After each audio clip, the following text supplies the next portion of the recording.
I am blessed to be here. I read, and I could share you everyone's bio here, but you can just read them. So I will just tell you that as a relatively new rabbi, I often wonder, think long-term, what could my legacy be? Will it be that I talk nice? Will it be that I met some people? And hopefully that will all be true, but it's also amazing to have some concrete work to be able to to take this job and produce something that actually could, in a very concrete way, help people. So I'm excited to hear about it. And we have two extra presenters, Kitty and Nomi. You don't come alone, which is very exciting. I never come alone. So we are excited to hear everything you have to say. So this is a sad but understandable challenge that of the, I don't know, probably 70 people you think that are here today? What do you think? Something like that? That there are 3 of you and one of you felt compelled to come. So, because this is literally one of the reasons I got involved in this in the first place. When I retired as senior rabbi at KI 3 years ago now, I guess, 2014, 2017, 3 years ago, and I was thinking about what I wanted to do with my own time. I realized that one of the things that I cared a lot about were issues of domestic violence, and that because of my long-term friendship with Kitty Glass, who works for Jewish Family Service Family Violence Project, and I've been involved with her for many years. I've had the opportunity to be involved in different times, and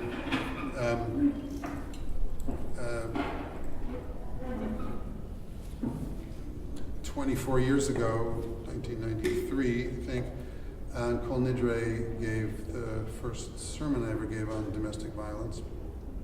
And what I discovered was something that has been borne out by national studies across the board, particularly by Jewish Women International, who are on top of this issue, which is that when rabbis speak from the pulpit about domestic violence, it opens up a space for people who are victims of domestic abuse to see the synagogue as a safe place to come forward and share their concern and look for help. And when they don't, they mostly don't see the synagogue as a safe place. So I have been spending the last couple of years now trying to create Home Shalom, partnered with Naomi Ackerman, who does her own, and was doing and has been doing her own amazing work in this area for many, many, many years, to both raise the consciousness of the Jewish community about the issue of domestic violence. And you can see there's a need, because people are fundamentally in denial about it really being an issue. It's either they're in denial that it's an issue, or it's too scary to deal with, so they don't want to show up to acknowledge that it's something that they need to deal with in their own congregations, because then it presents you with a certain internal expectation that you should do something about it. So I think that's part of the problem as well. It's always easier to talk about international relations than domestic relations. Yeah. Well, Naomi said something earlier today about we're also concerned about international relations and about the world coming to an end and about politics and Trumpism and all the things that neo-Nazis and everything, and that if we don't have home shalom, we're not going to have any other shalom in the world, which is why I called it Home Shalom in the first place. But what we're doing, Naomi and I in particular, and often in partnership with Kitty and Jewish Family Service, is we're doing 2 things for synagogues and for the Jewish community as a whole. Number one, we are encouraging synagogues and helping underwrite Naomi's one-woman show, Flowers Aren't Enough, to be presented as a program for every synagogue. And what we've been doing, and I'll let Naomi tell you about it, but after she does her minute, one woman, amazing, dramatic presentation of sort of the arc of a relationship, from dating to marriage to abuse to beyond.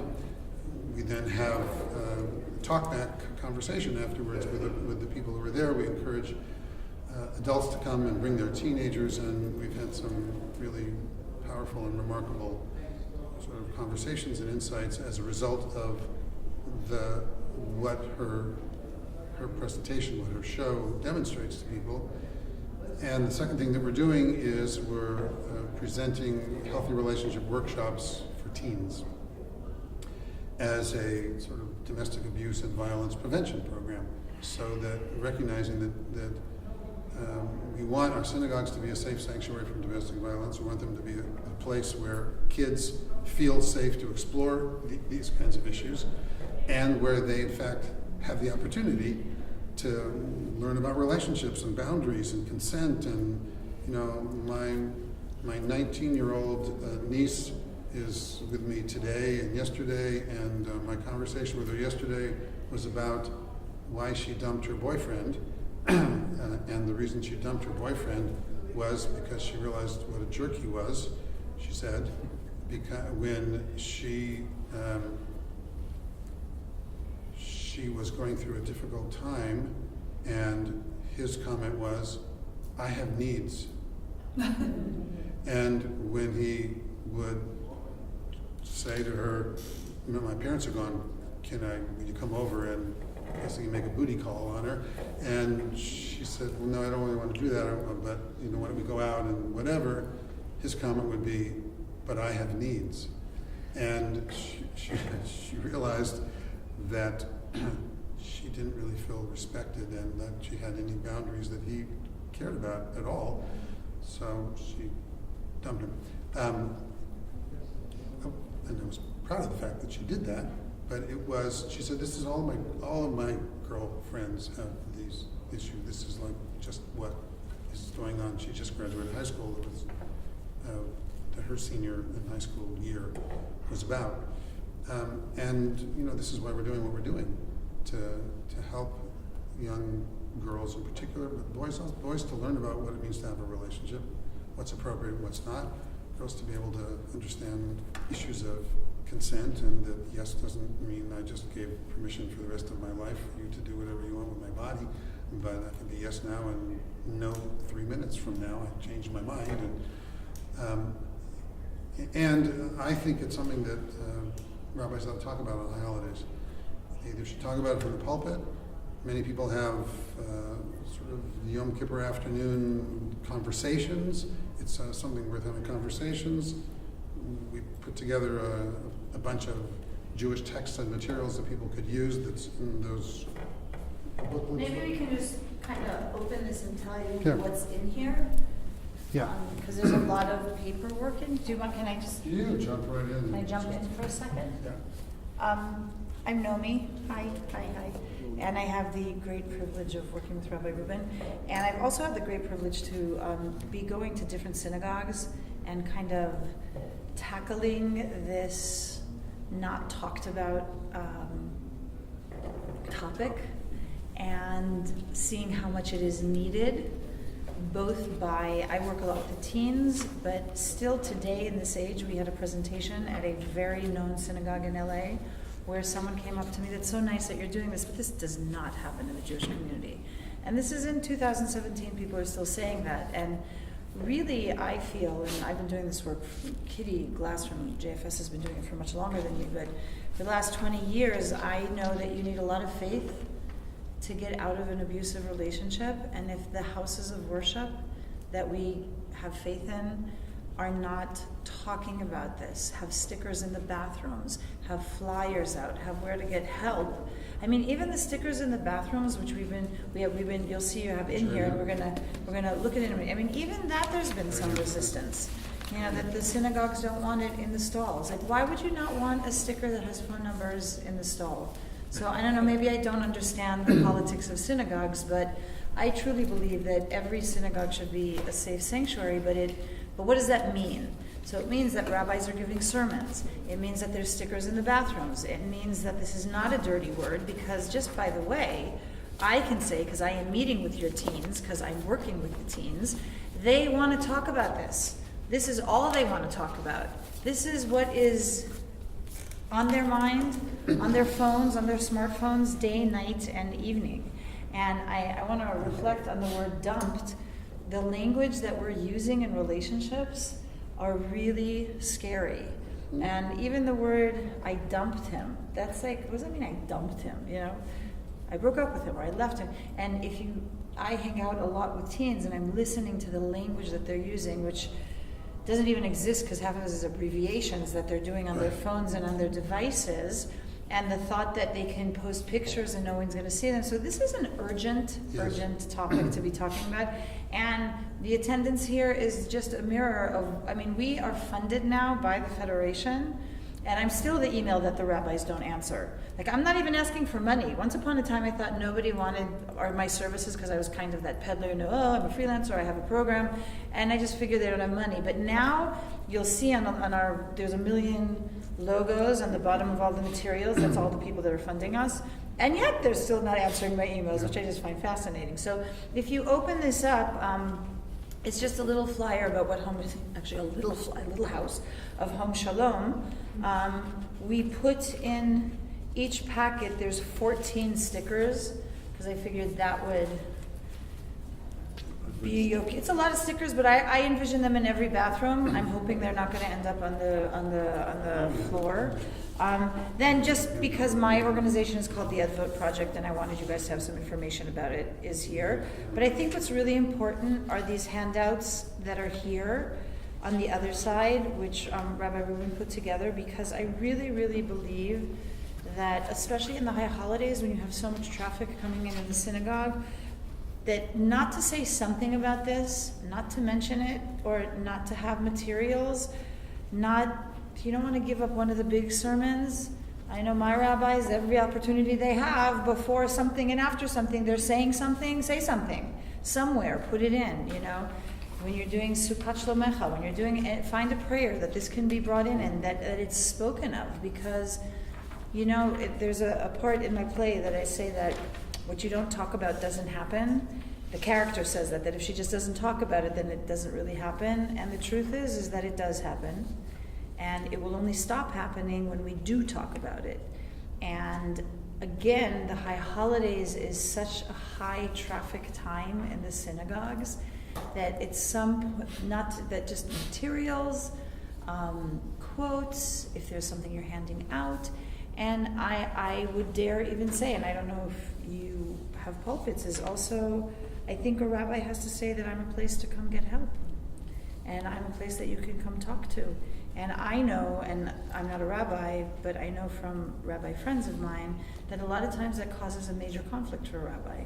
Because if a woman comes and talks about domestic violence and the husband is on the board or the husband is a congregant, what do you do? So that's more of a rabbinical question, because what I think you should do is not relevant because I'm not a rabbi. But no, it's a difficult conversation. And it is also, once you bring this up and people come to you, you're going to deal with a lot of conflict, because it's not always easy, but that doesn't mean that we should not deal with it. On the contrary. Well, that's part of why, the stickers are really powerful, because they communicate, but they're a passive way of saying, we're a source of referral for you. That's why you don't have to say a word to anyone. Someone goes in the bathroom and they see, oh, here's Jewish Family Service. It's a local hotline. It's not, we have the national hotlines in here, but we have Los Angeles's response to domestic violence, which is... And you have the face of JFS now. I was saying, I know the lady on the hotline. And the people who work there, and the counseling that they do, and the shelters that they provide. And it communicates that your institution, I want these in every Jewish institution, synagogues for sure, but every other Jewish institution, every day school, every federation, every community center, every stall, male and female, of every bathroom or whatever they're doing, gender neutral bathrooms, need to have a sticker, because It says the institution is conscious, and the institution is a place that's, that's nurturing and a safe place to go for help. So, that's why we have, if you don't have these palm cards, we have thousands of them. I have these on my desk at the synagogue. We put them out in the lobby when people walk by. They're just sitting there so people can see them, because you never know. First of all, you don't know how long it takes someone to be willing to reach out for help. Jewish women, in particular, are among the least likely groups to reach out for help. Statistically, and by all the studies that go, the denial of the whole community, the sense of shanda, the sense that it doesn't happen to us, so if it's happening to me, I must be the only one, or it must be my fault, all the sort There's of also a traditional- statistic that isn't a statistic that for a woman it takes like 3 times to leave. 5 to 7, but for a Jewish woman, no, but the Jewish woman it's more. There's a statistic that for an average woman will leave and come back 3 to 5 times, and for a Jewish woman it's like 7 to 9. Like it's harder for a Jewish woman to leave because of everything that has to come with that. Yeah. Yeah. The statistics are interesting. I'd like to understand better why you focus putting it in bathrooms. It seems to me I associate sexual messages in the bathroom with dirty talk. Interesting. And I don't know what we're saying when the best place to try to communicate to women is in the stall. Because they're alone. They're alone. It's a safe place for them. It's a safe place. A resource. That's the only reason. I mean, the Yeah, only reason is that's it. because it shouldn't be the only place. The response to you really is, it shouldn't be the only place where we have referrals visible about domestic violence. It should be, that's why I said, I put them out on we have other kinds of And on your desk, information, too. things like that. But in the stall is a place where anyone who's sitting there with the door closed, who has it staring at her, or him, frankly, looking at it going, they can write it down, they can put it into their phone, they can do whatever without anybody seeing. If it's on a big poster and someone's walking in going, I'm going to take notes on this, they're like signaling there's some issue going on with them, but in the privacy of their own stall, they can think about it. You can even take a picture of it. You can learn Right. the phone number by heart when you're course. alone. One of the Not always. biggest problems in domestic, in interpersonal, I write, so I spend a lot of time thinking about how we're calling things and how we're the names that we're giving things, and working with teens, that keeps me on my toes all the time because of the slang and what they're saying. So, but in interpersonal abuse, one of the biggest things is ownership. So if I'm with you and you're constantly watching me to see what am I doing, what am I taking Snapchats on, what's on my phone, I mean, even to the point that they'll look at my phone. But if I'm in an abusive relationship, which is about power and control, and you want to control me, when's the one time that I'm not being controlled? When I go to the bathroom. And when I'm in the bathroom and I see, oh wow, there's a hotline, this is actually a number I can remember by heart, maybe when I have that moment alone, I can reach out for help. And there's something very different between calling the police and calling a hotline. Because calling the police is when it's a tragedy, and the hotline is to get help. So that's a time when people can see it, take it in, and actually think about it for a moment, that, oh, this is where I can get help. And what I really, I think what we want is that, and it's so interesting when I do this for teens in the synagogues, that this is a place that you should come when you're in trouble. This is a place, this wasn't just a place for your bar mitzvah. This is a place where we're going to talk about relationships. And you know what? USY or BBYO or NIFTY or where you're going to college, and I'm Israeli, even Israel, nothing matters. If you're in an abusive relationship, we can give Jewish values till tomorrow. If I don't understand my value and I start dating someone who can control me and tell me what to do, nothing matters anymore because my whole life will be controlled by that. And no one is having these conversations. We're having conversations about cyber safety. don't give your personal information. We're having conversation about drugs. We're having conversations about safe sex. We're having conversations about tikkun olam. But are we having conversations about how are we communicating to each other? Are we having conversations about communicating and not just texting? I do an exercise with kids where I have these really funny phones, and they have to have a phone conversation. Which already I'm bringing something that they can pretend they're holding something. Chas v'chalila, I'm not telling them do this, because that would probably make them just fall on the floor. And even that's hard to talk. Can't we just pretend we're texting? I'm like, no, you actually have to talk. And this is something that we're doing less and less, and we're not talking about. And if you look at also the patterns in the teens, their dates are not happening as much anymore. Teens are all going out together in groups, and we have lost an interpersonal connection that needs to be found again and talked about and celebrated. And most of all, if you're in trouble, come to us. Come to the synagogue, talk to the rabbi, which if you say that to teens, I already had my bar mitzvah, I don't talk to the rabbi anymore. And that shouldn't be like that. We want our kids to be in happy and safe and good relationships. And if they're in trouble, we want them to come and talk to us or have their parents talk to us. But wait, Jacqueline's been dying to say something. Yeah, oh, sorry. no.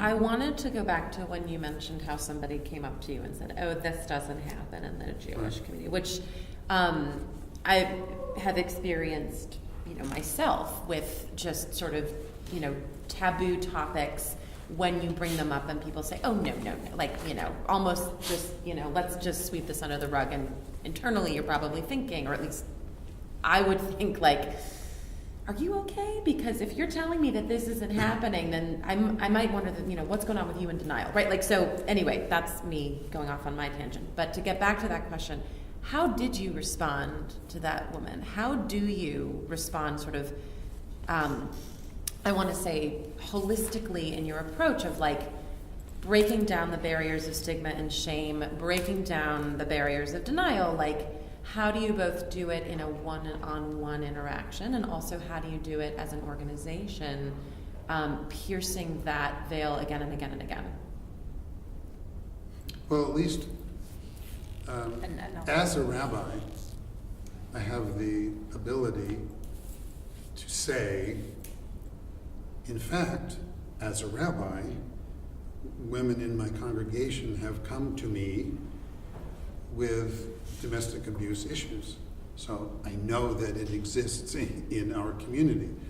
And I think part of the squirreliness of all of this is, again, language. If I say domestic violence, the assumption is I'm talking about somebody breaking somebody's arm, which also happens. But when we sort of generically use the term domestic violence, we don't just mean physical violence, because violence is a whole range. To say a woman whose intimate partner uses physical, psychological, verbal, and/or sexual force to control and maintain power over her, threats, intimidation, humiliation, various other forms of coercion, that's all domestic violence. And so in part of the rejection or the denial that happens comes from people assuming, well, I don't see anybody walking around with their arms in a cast in my synagogue, so we must not have domestic violence going on in my synagogue, because they don't understand that violence is also the violence of control, the violence of humiliation, the violence of intimidation. And the women that I have worked with and I have talked to and that have come forward, and they're sort of sharing their stories with me from my own community. It's like Naomi's show, if you see her show. It's like one step and then the next step and then the next step. And, the woman in my community says, I knew my husband since we were both 5 years old. We went to elementary school together. And then we got married, and then all of a sudden, we were out with friends, and I disagreed with him about something, and afterwards he said, don't you ever disagree with my friends again. Don't you ever in public disagree with my friends again. I went, okay, well, I could probably not do that. And then the next thing, don't you, and then the next thing, don't you, and then the next thing, don't you, and suddenly, she said it was 5 years into my marriage, and he hit my car, and I was apologizing. I mean, it was like, so that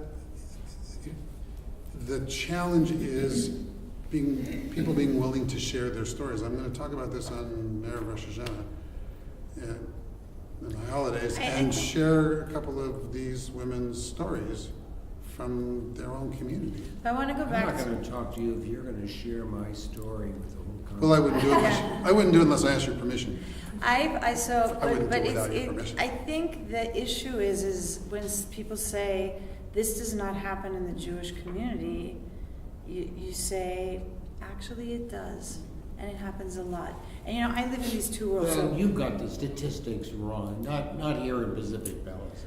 well, actually, I know of a woman who came to my rabbi and told her. Well, that's an exception. There's actually no. It's perfect what you're doing. It's perfect what you're doing. But You're very convincing. No, I it thought you is. were- But it's funny. So I want to. Two things I want to say is that I performed in a very Orthodox yeshiva in New York, and all the rabbis were there, and it was all guys, and they were just like.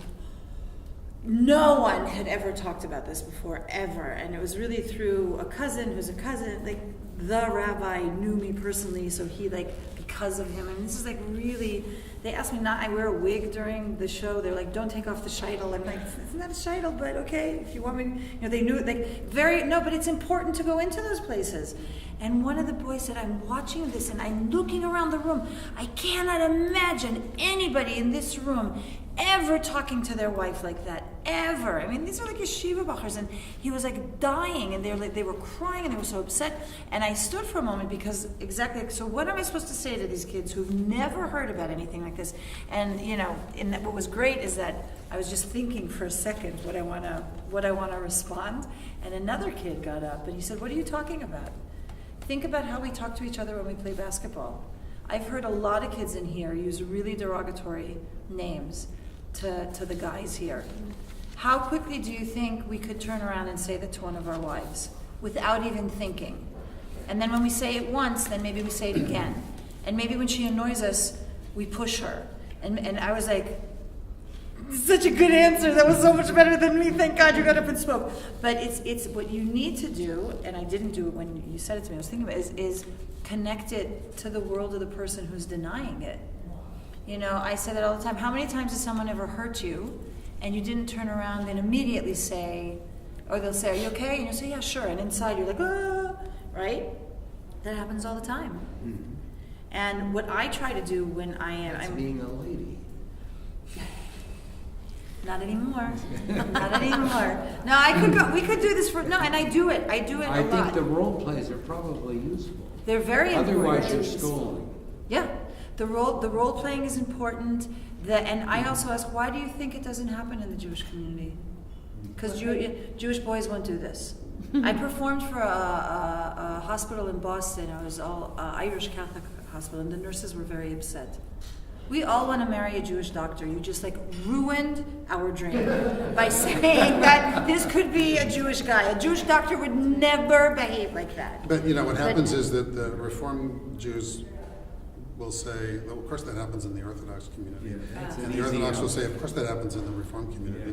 Because everybody thinks it happens somewhere else. And interestingly enough, I grew up in the conservative movement, and the conservative movement, so the Reform movement are just pointing at the Orthodox point to the Reform, and the conservative movement is just we're just... We're patur. Yeah, בדיוק, אבל אתה לא מבין.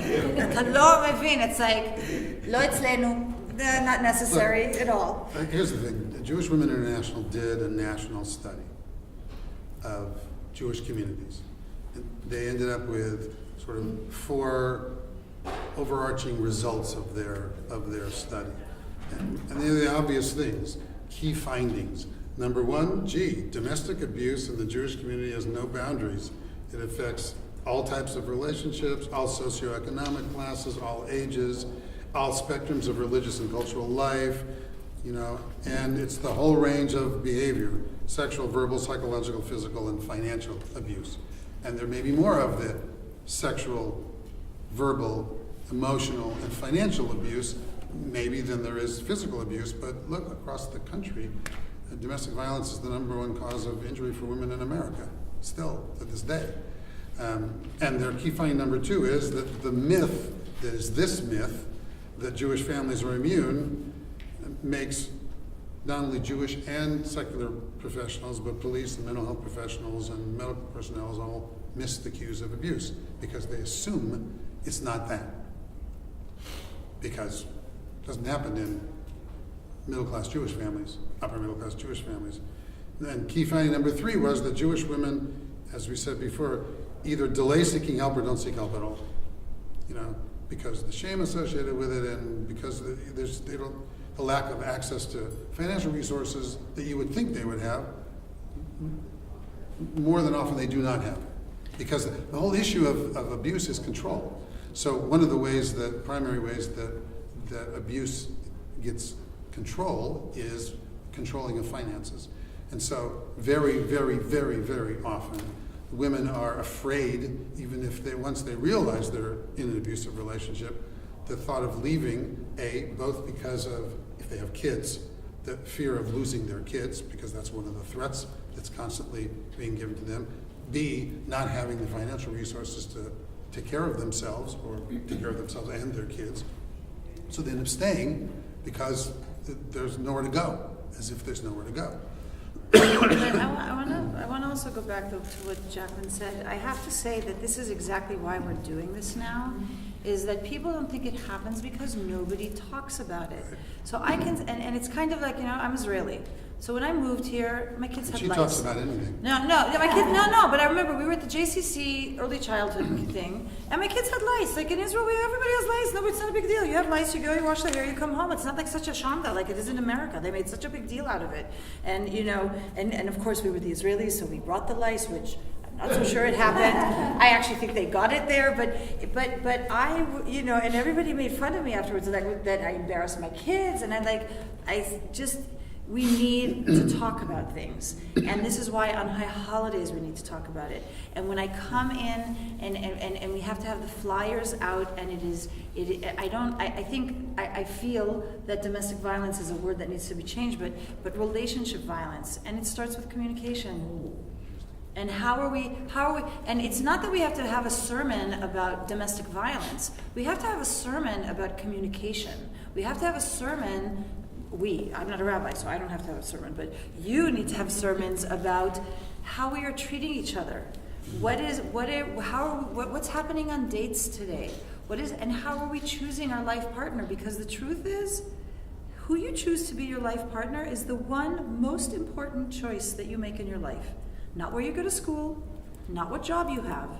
Because if you marry the wrong person, your life can be miserable and you can be going to Harvard. And I think that is something that we need to be saying to our kids and talking to our kids about and talking from the pulpit about, that how our relationship, and it's exactly what I said to Rabbi Reuben, Im en shalom b'bayit, en shalom nekuda, anywhere. Right. Anywhere. Because if at home I'm miserable and I'm unhappy, the world can be burning if I'm inside burning.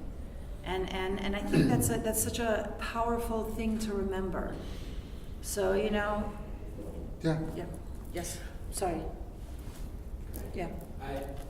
I had two situations come my way that were almost identical and challenged me of how to fit, like what, I don't know, maybe paradigm or how, I'll tell you. Both two marriages, in both cases, the women described trouble, like arguing, not feeling controlled, but like not getting along. Mm-hmm. Then both of them, there was a physical act. One was sort of a push and a shove, and the other was like a grab and a whatever. That was the straw that broke the camel's back and ended those relationships.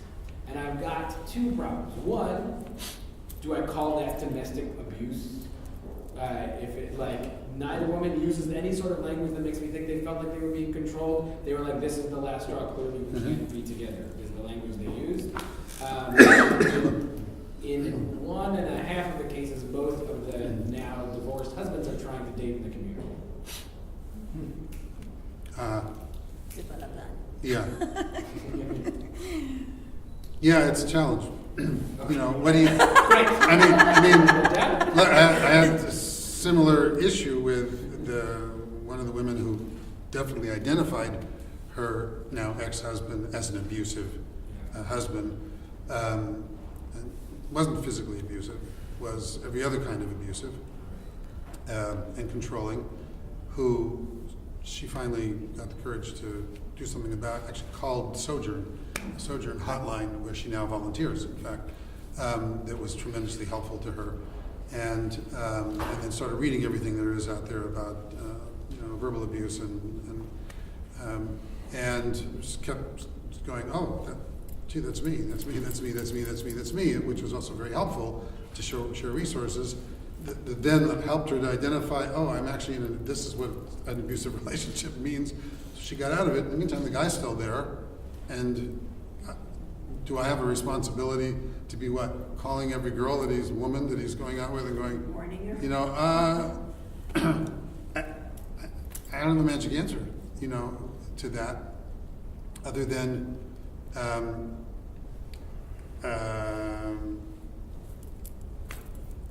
That's an Can answer.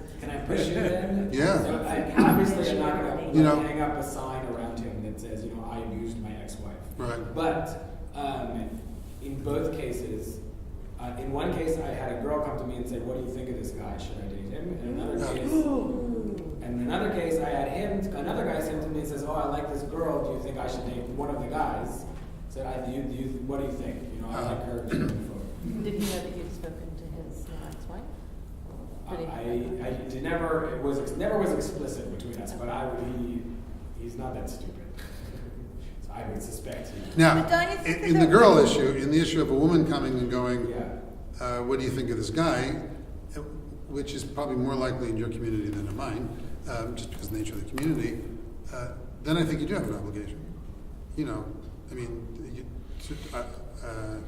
Or to suggest that she talked to his ex-wife. I think, you should at least know the kind of relationships, because, my wife's always telling women when she talks about dating, you should decide who you want to divorce. What kind of person is this going to be, the But person to divorce? I- If you end up divorcing this person, what kind of person is that going to be? Is that going to be a generous, loving, partner that dissolves because the relation doesn't work? Or is that going to be a controlling, I'm going to get you, do whatever? What kind of experiences do you have with this person? How are they in other relationships? Essentially, how are they in their business relationships? What kind of person are they? How do you expect? How do they treat other people? Yes, they're going to treat you well. I have a question at the though, beginning, as so. a rabbi, did you, and I'm not a rabbi, so this is more of a question.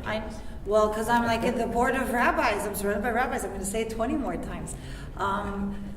Did you ever talk to the guys after the women spoke to you? And is that, That's my question. yeah, like I would think, Is there an opening? Is there a relationship? Right. if the wife came to complain, I would think that if I were a rabbi, I would maybe want to talk to the guy and say, hey, your wife, or I don't know if that's like, It's like a real breach of confidence. I don't know. I'm curious. Yeah, if you was there- can't do that unless you can't have a do that. You conversation, can't do that. unless you get But- permission to do that. Conversation with- yeah. But you could get permission. It is appropriate to say, look, I'd like to talk to is it okay with you if I talk to your ex or talk to... I tell you that's why I left. Yeah. Particularly because if he's still going to be in the community, Yes. it's one thing if he leaves, but this is an ongoing issue for you with any of these people, obviously. So to say, do I have your permission to have this conversation? You either do or you don't. I mean, like I wouldn't talk about sharing someone's story either unless they gave me permission. And the people whose stories I will share want me to share their stories, which is why I'm going to share them, because this is part of their own healing and part of their own hello. It really does happen, here, right here in the Pacific Palisades, kind of thing. But yes, I mean that's you do have permission as a rabbi to bring these subjects up. You automatically have permission and the expectation that you're not just teaching Talmud, but you in fact are a shepherd of a flock in that sense. But that, can not, you jump from that to saying I should talk to Mr. Schwartz about what Mrs. Schwartz has told me? Well, if Mrs. Schwartz is okay with If it. she's okay with Yes. it, it's the Yes, this is a candidate she concern, you know, And because, he's not gonna see you as her advocate. maybe he will.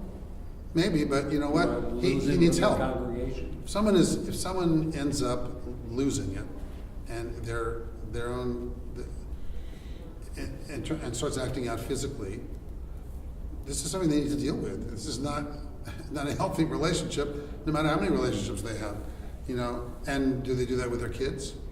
And do they do that with, you know, what do you do with your own anger management, your own frustration And that's management? the follow-up question You know, is, because you're not mandated with adults, but you are mandated with kids. You know, we are mandated reporters with the potential of, if we think there's child abuse going on or child neglect going on, but we aren't with adults. You know, and I'm not mandated to call because I think someone is abusing Naomi. You know, what did the literature say about recovery of the abuser?